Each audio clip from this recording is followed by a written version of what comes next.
नमस्कार, स्वागत है आप सभी का। मैं हूं आपके साथ शाफनी पटनायक। बुलेटिन की शुरुआत करेंगे। खबर बीजापुर से है, जहां पर कलेक्टर राजेंद्र कुमार कटारा के मार्गदर्शन में समग्र शिक्षा की ओर से बटरफ्लाई एक्सप्रेस संचालित किया जा रहा है। इसमें जिले के आवासीय विद्यालय के बच्चों को अलग अलग स्थलों का भ्रमण कराया जाता है और इसी के तहत रेजिडेंशियल स्कूल पामेड़ के 70 बच्चों को तेलंगाना के पर्यटन स्थल का भ्रमण कराया गया। बस को ग्रामीण जनप्रतिनिधियों ने हरी झंडी दिखाकर रवाना किया। बता दें कि छात्रों को तेलंगाना के भद्राचलम किन्नर सानी पर्णशाला से छात्रों को रूबरू कराया गया। भ्रमण के दौरान स्कूल के अधीक्षक प्रसाद चन्नम और 8 अनुदेशक बच्चों के साथ उपस्थित रहे। इस दौरान स्कूली बच्चे शहरी परिवेश से परिचित हुए।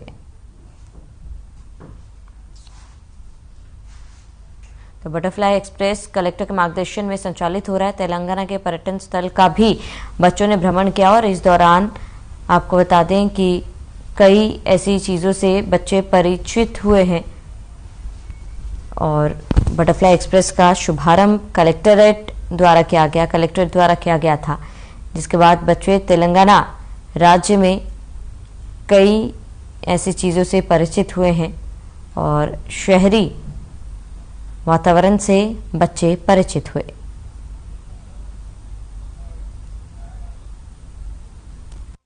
और भद्राचलम में मंदिर घुसे थे, वहाँ दर्शन किए। वहाँ से किन्नर सानी में आया और खाना खा के पुलिया दे के सब कुछ डैम देख के और वहाँ से पैदल शाटीराम हिरण मंदिर देख के टूर घूमने गए थे। बालक फोटा के पामेड़ से सरला से और भद्राचलम मंदिर में घुसे, राम मंदिर गए थे, वहाँ घुसे थे। वहाँ भी बहुत अच्छा लगा है हम लोग को। और धर्मशाला में गए थे, वहाँ भी बहुत अच्छा है।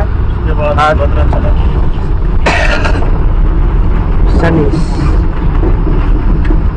सर वहाँ किन्नर सानी में गए थे, वहाँ पर मतलब डैम देखने गए थे। वहाँ भी पूरा देखे हैं, बहुत अच्छा हम लोग को लगा। वहीं पर हम लोग खाना वाना सब।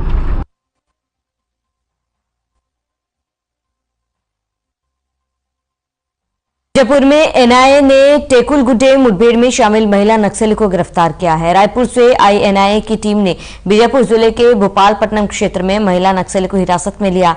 महिला नक्सली मड़काम होंगी अप्रैल 2021 में हुई टेकुलगुड्डेम मुठभेड़ में आरोपी हैं। आपको बता दें कि टेकुलगुड्डेम मुठभेड़ में 22 जवान शहीद और 30 जवान घायल हुए थे। मड़काम होंगी मुत्ता मड़गू उड़तामल्ला थाना पामेड़ की निवासी है। महिला नक्सली को गिरफ्तार करने के बाद एनआईए कोर्ट जगदलपुर में पेश किया गया।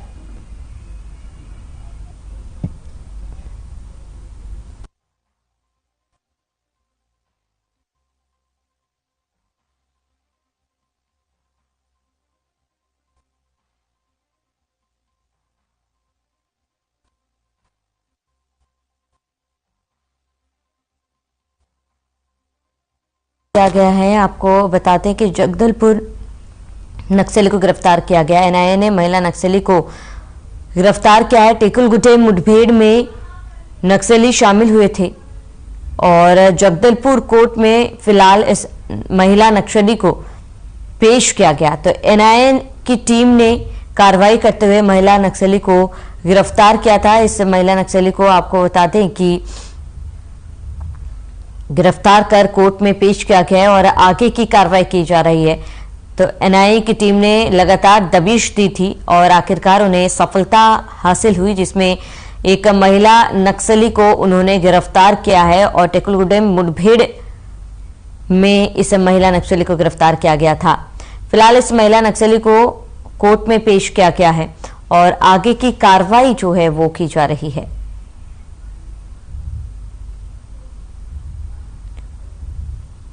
तो जगदलपुर कोर्ट में पेश किया गया है महिला नक्सली को। एनआईए ने महिला नक्सली को गिरफ्तार भी किया और टेकुलगुड्डे मुठभेड़ में ये महिला नक्सली पकड़ी गई थी, जिसके बाद इसे गिरफ्तार करके कोर्ट में पेश किया गया है।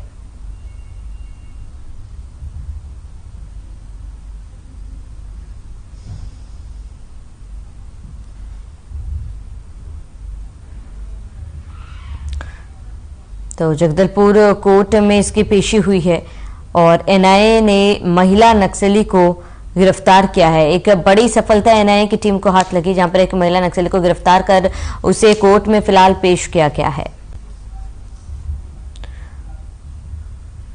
वहीं ज्यादा जानकारी के लिए संवाददाता सतीश कुमार हमारे साथ जुड़ चुके हैं। सतीश, क्या जानकारी, मुठभेड़ कहां पर हुई थी, किस तरीके से इस महिला नक्सली को पकड़ा गया है?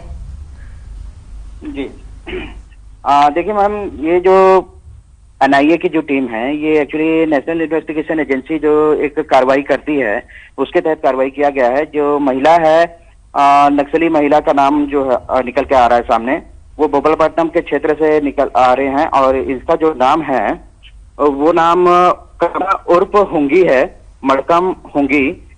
इसको गिरफ्तार किया गया है। ये जो महिला जो नक्सली है, ये 22 जवानों की मौत और 30 जवानों को घायल करने के जुर्म में इसको गिरफ्तार किया गया है।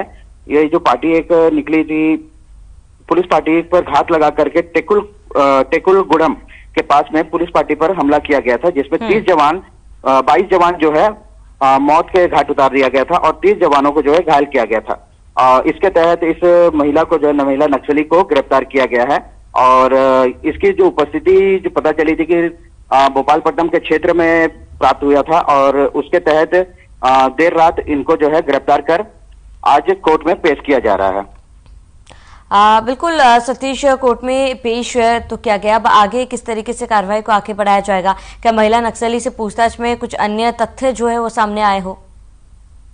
बिल्कुल मैम, ये जो चीजें हैं आप बाहर निकल के जरूर आएंगे और देखने वाली चीज यह रहेगी कि एनआईए की जो टीम ने इनको जो है गिरफ्तार किया है और कितने दिनों तक इनके साथ में पूछताछ जारी किया जाएगा और साथ ही साथ में किस टाइप के धाराएं इन पे लगेंगी, ये भी देखने वाली बात है। फिलहाल एनआईए का अभी तक कोई जानकारी और प्राप्त नहीं हो पाई है, क्योंकि मामला जो है कोर्ट में है और कोर्ट का जो है मामला आज लगभग पूरा कंप्लीट होने के बाद में ही आगे का जानकारी मिल पाएगी।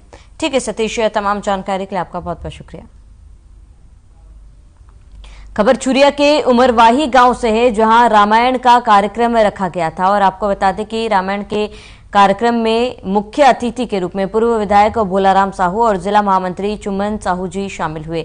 इस दौरान उन्होंने अपने संबोधन में कहा कि जिस प्रकार श्री रामचंद्र जी 14 साल का वनवास कर जब घर आए तो अयोध्या नगरी में खुशहाली का माहौल था, सभी लोग खुश थे। और उसी प्रकार 15 साल के वनवास के बाद प्रदेश में कांग्रेस सत्ता में आई है, जिससे सभी प्रदेशवासी, किसान और सभी वर्ग के लोगों में खुशहाली का माहौल है। तो पूर्व विधायक भोलाराम साहू इस कार्यक्रम में शामिल हुए और जिला कांग्रेस महामंत्री चुम्मन भी इसमें शामिल हुए थे। तो कार्यक्रम का आयोजन किया गया था। रामचरितमानस में शामिल होने के लिए कांग्रेस नेता पहुंचे और पूर्व विधायक भोलाराम साहू शामिल हुए और उनके साथ जिला कांग्रेस महामंत्री चुम्मन साहू शामिल।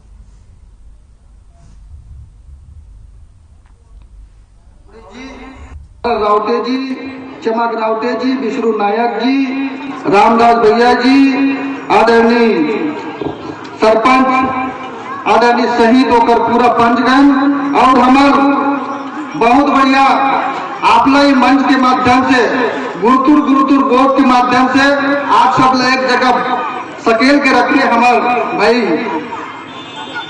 विजय मालेकर जी और ये रामचरितमानस के रसपान करिए हमारे तमाम माता मन, सियान मन, नौजवान साथी मन और छोटे छोटे साथियों संगवारी हो और ज्यादातर मैं माता मन ला कहूँ काबर यहाँ तो हमारे सियान मन सुनैया कर हनुमंत लाल महाराज।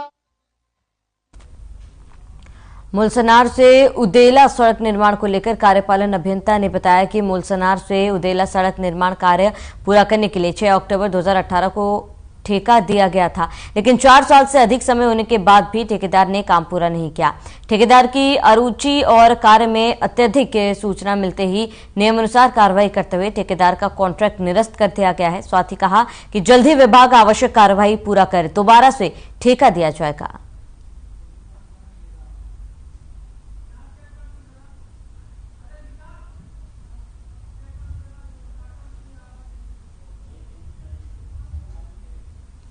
खबर डूंगरगढ़ से है, जहां पर 16 जनवरी को धार्मिक संस्थाओं से जुड़े 24 साल के युवक अभिषेक नरेडी अग्रवाल ने घर में फांसी लगाकर आत्महत्या कर ली। वहीं घटना से पूरे शहर में खौफ का माहौल था। मृतक के पास से एक सुसाइड बरामद हुआ था, जिसमें मृतक अभिषेक ने मानसिक प्रताड़ना और रुपए के लेन देन को लेकर आत्महत्या का कारण लिखा था। वहीं मृतक के परिजनों का कहना है कि उनके बेटे के पास से बरामद हुए सुसाइड नोट में एक युवती का जिक्र था। परिजनों ने पुलिस पर सुसाइड नोट से छेड़छाड़ करने का आरोप लगाया और आरोपी युवती पर कोई कार्रवाई न करने का आरोप लगाया, जिसको लेकर अग्रवाल समाज थाना पहुंचकर थाना धरना प्रदर्शन किया, जिसके बाद पुलिस ने एफआईआर दर्ज की।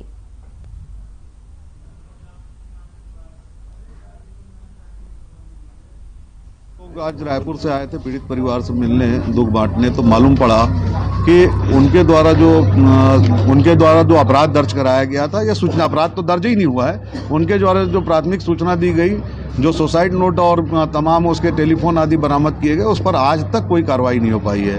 हम सभी थाने आए, थानेदार से पहले हम लोगों ने बात की। उनका एटीट्यूड लेकिन स्पष्ट था कि हम मर्ग के आधार पर जब अभी जांच प्रारंभ नहीं हो पाई है, जांच प्रारंभ करेंगे और कब तक जांच होगी नहीं मालूम है। कोई प्रकार का अपराध हम तब तक दर्ज नहीं करेंगे। हमने उनसे स्पष्ट रूप से कहा कि न्याय की प्रक्रिया उसमें दर्ज है कि पहले जुर्म दर्ज होता है, फिर जांच होती है, और जांच में यदि पाया जाता है कि ये कोई गलत जुर्म दर्ज हो गया है तो वो खात्मा होता है। लेकिन वो जिद पर हैं, ये जिद क्यों है, किसके दबाव में है, यह जिद है, ये हमें नहीं मालूम। पर उनका ये बात था। उसके बाद जब से एसडीओपी साहब आए हैं, उन्होंने भी हम सब ने उनके साथ बात की। आज ये स्थिति बन रही है कि जो है एक बालक की मौत हो गई, उसकी माँ, उसकी दादी आकर के थाने में विलाप कर रही हैं, रो रही हैं उस टेबल पर अपना सिर रखकर। उसके बाद ये लोग सिर्फ इस जिद पर अड़े हुए हैं कि हम जो है मर्ग की जांच के बाद ही अपराध दर्ज करेंगे। आखिर अपराध दर्ज नहीं करने की जिद क्यों है? 15-16 की दरमियानी रात अभिषेक नरेडी जो है अपने घर में फांसी लगाकर आत्महत्या किए थे। घटना स्थल का मुआयना करने पर वहां उनका सुसाइडल नोट मिला, जिसमें उन्होंने जिक्र किया है कि वो किसी पूजा चोपड़ा नाम की लड़की से प्यार करते थे और उन्होंने लिखा है कि प्यार में असफल होने के कारण, है ना, उन्होंने सुसाइड किया है। और उसमें कुछ लेन देन की बातें भी लिखी हुई हैं। आज उनके घर वाले आए, अभिषेक के घर वाले, और उनका बयान दर्ज किया गया है। बयान दर्ज करने के उपरांत जो है एफआईआर की कार्रवाई की जा रही है। परिजनों का आरोप है कि पुलिस की कार्यवाही में काफी देरी हुई, उसके कारण थाने पहुंचे। घर वालों का बयान नहीं लिया गया था, चूंकि गमगीन माहौल था और घर वाले बयान देने थाना में नहीं बुलाए गए थे। बयान लेने के पश्चात जो है अग्रिम कार्रवाई की गई है। हमारे अग्रवाल समाज के गणेश नरेडी जी जो हैं पदाधिकारी हैं, उनके 25 साल के लड़के ने एक लड़की पूजा चोपड़ा के प्रताड़ना से पीड़ित होकर आत्महत्या कर ली। उसके भाई ने उनको जान से मारने की धमकी दिया और उसके जो मंगेतर है तथाकथित, उसने धमकी दिया। पूजा चोपड़ा काफी समय से इसको प्रताड़ित और ब्लैकमेल कर रही थी। उसके कारण आज से 13 दिन पहले सूरज नरेडी ने आत्महत्या कर ली थी। चूंकि उसमें 13 दिन से कोई कार्रवाई नहीं होने पर अग्रवाल समाज के पदाधिकारी कन्हैया अग्रवाल जी संरक्षक हैं अग्रवाल समाज के, वो आए हैं। ये गणेश नरेडी जी की माता जी हैं और ये उनकी दादी हैं, सूरज की माता जी हैं। और काफी 13 दिन से पुलिस ने 1% कोई कार्रवाई नहीं किया है, किसी का बयान नहीं लिया है, न अपराध दर्ज किया है।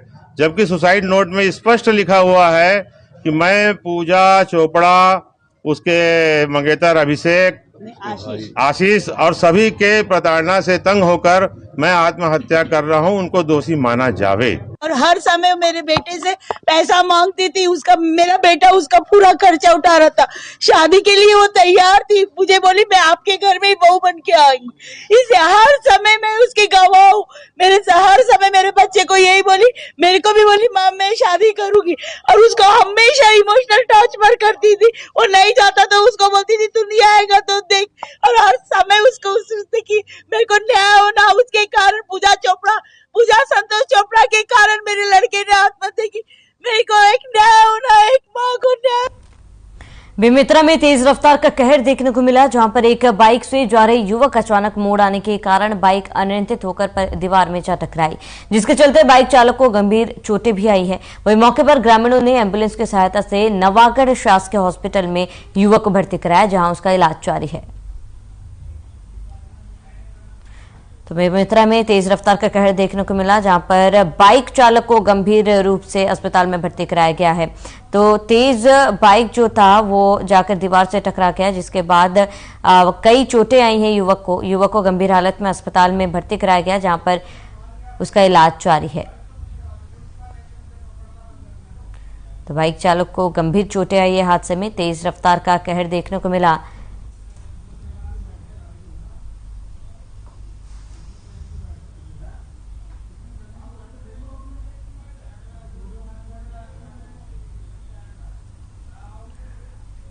तो खबर दुर्ग से है, जहां हाथ से हाथ जोड़ो यात्रा का तीसरा दिन है। यात्रा पूर्वी ब्लॉक कांग्रेस कमेटी के अध्यक्ष राजकुमार पाले के नेतृत्व में वार्ड नंबर 10 के शंकर नगर पश्चिम को प्रारंभ हुई और इस यात्रा में विधायक अरुण बोरा, दुर्ग विधानसभा पर्यवेक्षक बदरुद्दीन कुरैशी, राज्य पिछड़ा वर्ग आयोग के उपाध्यक्ष RN शर्मा, जिला कांग्रेस कमेटी के अध्यक्ष गया पटेल, मदरसा बोर्ड के अध्यक्ष अल्तवाफ अहमद इस रैली में प्रमुख रूप से शामिल हुए।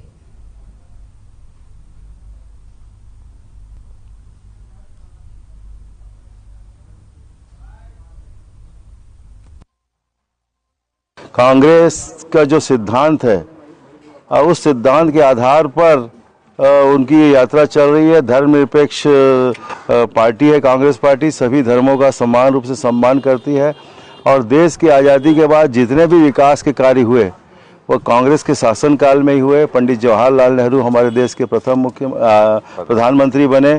उन्होंने देश के विकास की जो आधारशिला रखी, उस पर जितने भी प्रधानमंत्री हुए उन्होंने उस बुनियाद को आगे बढ़ाया। श्रीमती इंदिरा गांधी 17 साल तक इस देश की प्रधानमंत्री रही। राजीव गांधी जी इस देश के 5 साल तक प्रधानमंत्री रहे। राजीव गांधी जी ने प्रधानमंत्रित्व काल में, यद्यपि उनका कार्यकाल 5 साल का था, लेकिन उन्होंने हिंदुस्तान को विश्व के सभी देशों से जोड़ दिया।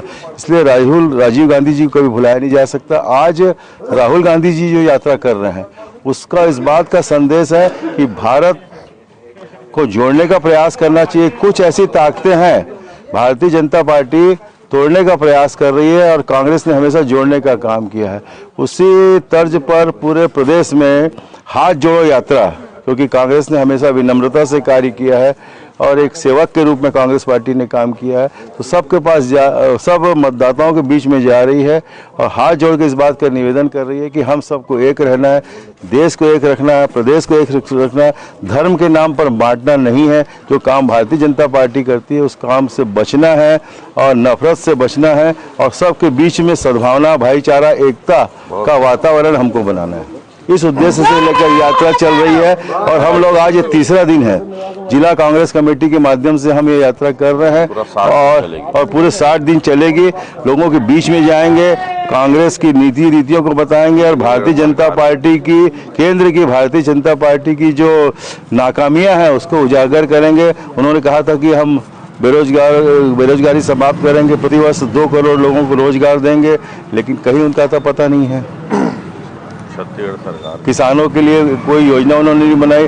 छत्तीसगढ़ सरकार को पैसा देना बंद कर दिया जो केंद्र सरकार से मिलता था। छत्तीसगढ़ सरकार भूपेश बघेल के नेतृत्व में स्वयं अपना कार्य कर रही है और आप देखिए किसान कितने खुशहाल है, युवा खुशहाल है, महिलाओं में उत्साह की लहर है। तो ये कार्य कर्मचारियों में भी खुशी की लहर है। राहुल गांधी जी उन्होंने अभी एक यात्रा प्रारंभ की थी जो है भारत जोड़ो यात्रा। भारत जोड़ो यात्रा के माध्यम से कन्याकुमारी में हम वहाँ पर जाकर तिरंगा झंडा फहराने वाले हैं।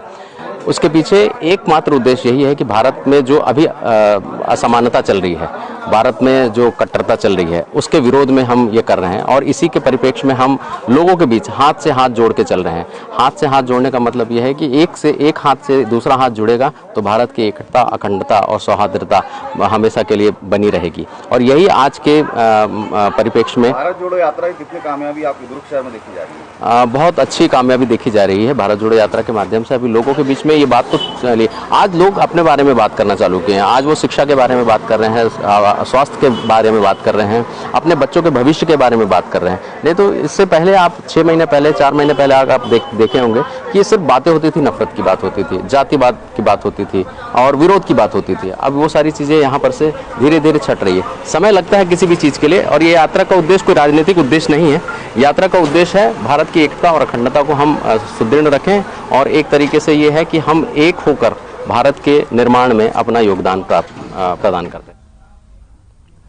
आगे बढ़ेंगे खबर दुर्ग से, जहां सुल्तान हिंद हुजूर ख्वाजा गरीब नवाज का परंपरागत कुल शरीफ जश्न गरीब नवाज के रूप में उत्साह के साथ मनाया गया। आपको बता दें कि हर साल लाखों की संख्या में अकीदतमंद ज़ियारत के लिए अजमेर शरीफ जाते हैं और मुल्क में खुशहाली की दुआ के साथ जरूरतमंदों को रोजमर्रा में काम आने वाला सामान दिया जाता है। आपको बता दें कि देश विदेश से अकीदतमंद पहुंचकर अपने हाजिरी पेश करते हैं। ऐसी ही छत्तीसगढ़ से भी लाखों श्रद्धालु अकीदतमंद गरीब नवाज के दर में जाकर अपनी हाजिरी देते हैं। इसी सिलसिले से आगे बढ़ते हुए दुर्ग शहर में भी 200 से 300 अकीदतमंद श्रद्धालु ख्वाजा के आस्थाने की चौखट चूमने और हाजिरी देने जाते हैं, जिसको लेकर हक मोइना या मोइन के नारे लगाते हुए छत्तीसगढ़ में अमन भाईचारे की दुआ मांगते हुए रवाना हुए।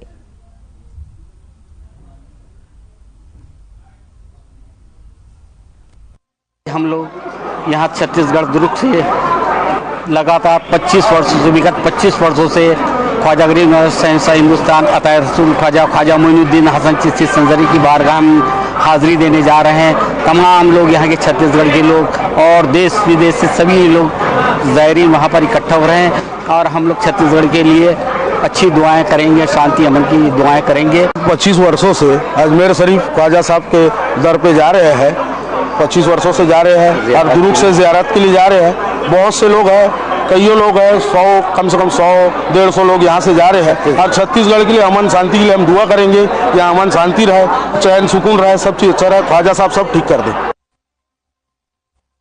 तो ख्वाजा गरीब नवाज का 811वां उर्स मुबारक उत्सव मनाया गया और मुल्क में खुशहाली के लिए दुआ भी मांगी गई है और इसमें बढ़ चढ़ के लोगों ने हिस्सा लिया। अजमेर शरीफ जा रहे अकीदतमंद श्रद्धालुओं को रवाना किया गया। तो ख्वाजा गरीब नवाज का 811वां उर्स मुबारक बड़े ही धूमधाम से मनाया गया और बढ़ चढ़ के लोगों ने इसमें हिस्सा लिया, जहां पर अजमेर शरीफ जा रहे अकीदतमंद श्रद्धालु।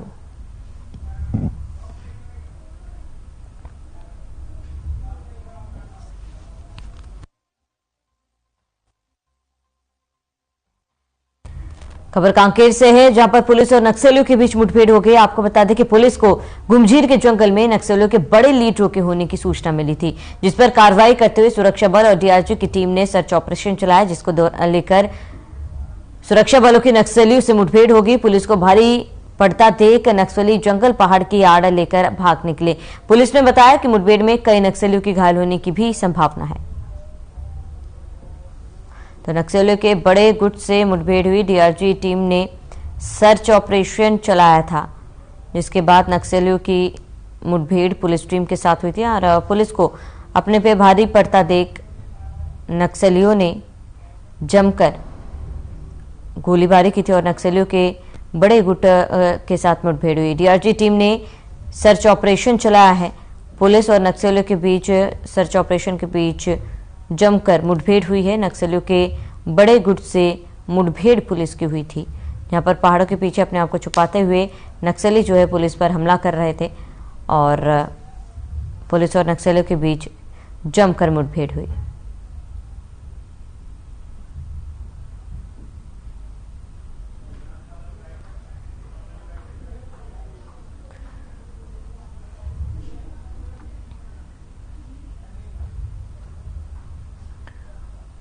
तो नक्सलियों के बड़े गुट के साथ पुलिस की मुठभेड़ हुई। भारत जोड़ो यात्रा का आज समापन। सीएम भूपेश बघेल कश्मीर पहुंचे। सीएम बघेल यात्रा में शामिल हुए हैं। छत्तीसगढ़ कांग्रेस के कई नेता शामिल हुए। बड़ी जानकारी आपको बता रहे हैं इस वक्त की रायपुर से इस वक्त की बड़ी खबर। भारत जोड़ो यात्रा का आज समापन। सीएम भूपेश बघेल कश्मीर पहुंचे हैं। सीएम बघेल यात्रा में शामिल हुए। बड़ी जानकारी आपको बता दें, आज भारत जोड़ो यात्रा का समापन समारोह है, जिसमें शामिल होने के लिए सीएम भूपेश बघेल पहुंचे हैं। बड़ी जानकारी आपको बता दें, मुख्यमंत्री भूपेश बघेल आज जम्मू कश्मीर के लिए रवाना हुए। वहां वे भारत जोड़ो यात्रा के समापन में शामिल होंगे, जिसको लेकर बीजेपी ने उन पर निशाना साधते हुए भाजपा प्रवक्ता अमित चनानी ने कहा कि मुख्यमंत्री जम्मू कश्मीर गए हैं क्योंकि वे केवल नाम के मुख्यमंत्री है। भारत जोड़ो यात्रा पर निशाना साधते हुए उन्होंने कहा कि किस यात्रा का नाम कांग्रेस जोड़ो यात्रा होना चाहिए था, क्योंकि छत्तीसगढ़ में कांग्रेस के बीच में दरार दिखाई दे रही है। साथ ही उन्होंने सवाल किया कि मुख्यमंत्री के समापन में जाने से प्रदेश को क्या लाभ होगा।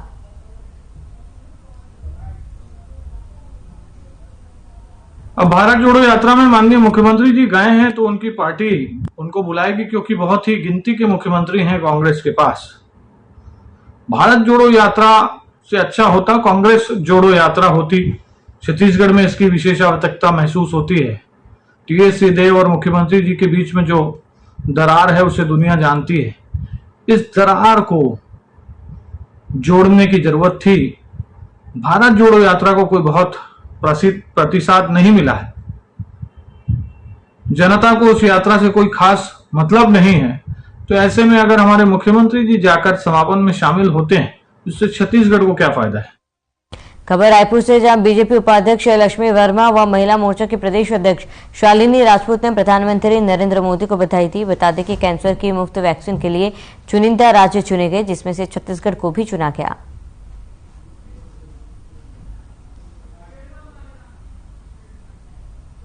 देश के माननीय प्रधानमंत्री नरेंद्र मोदी जी एवं अमित शाह जी ने महिलाओं की चिंता करते हुए देश में फ्री में सर्वाइकल कैंसर वैक्सीनेशन करने की जो घोषणा की है, उसके लिए मैं बहुत बहुत धन्यवाद देती हूं। और उन्होंने महिलाओं की चिंता की है। आज देश में बहुत सी महिलाएं जो है सर्वाइकल कैंसर से पीड़ित हैं और लाखों महिलाएं मौत के मुंह में समा जाती हैं। आने वाले अप्रैल महीने से हमारी बच्चियों को, हमारी बेटियों को, हमारी बहनों को वैक्सीनेशन लगाया जाएगा और उसकी कास्ट 3,000 रुपए है, जो कि फ्री में लगाया जाएगा। सर्वाइकल कैंसर वैक्सीनेशन के लिए कुछ राज्यों को लिया गया है, उसमें छत्तीसगढ़ को भी शामिल किया गया है। छत्तीसगढ़ की चिंता माननीय प्रधानमंत्री जी के द्वारा की गई है, क्योंकि यहाँ भी बड़ी संख्या में बेटियों को सर्वाइकल कैंसर जो रोग है वो हो रहा है। तो कैसे उससे बचा जाए, ये बड़ी समस्या है और इसको देखते हुए छत्तीसगढ़ को प्राथमिकता से लिया है। उसके लिए मैं प्रधानमंत्री जी को पुनः धन्यवाद देती हूँ। जैसा कि आप सभी को मालूम है, केंद्र सरकार ने सर्वाइकल कैंसर के टीका के लिए छत्तीसगढ़ को चुना है और साथ ही साथ जो मुफ्त में टीकाकरण करने की बात केंद्र सरकार ने कही है, इसके लिए केंद्र सरकार को, मोदी सरकार को हम सब साधुवाद देते हैं। महिला मोर्चा छत्तीसगढ़ एवं महिला मोर्चा की छत्तीसगढ़ की समस्त बहनें, क्योंकि आप सभी को मालूम है कि लगभग एक साल में 1.25 लाख बहनों को कैंसर होता है। ये सर्वाइकल कैंसर होता है, जिसका पता देर से चलता है, जिसका इलाज संभव होना मुश्किल होता है। 75,000 से अधिक जो बहनें हैं इसमें पीड़ित होती है और वह इस रोग के कारण उनकी मृत्यु हो जाती है। इन सभी कारणों को देखते हुए केंद्र सरकार ने छत्तीसगढ़ को चुना है ताकि टीकाकरण प्रारंभ किया जा सके।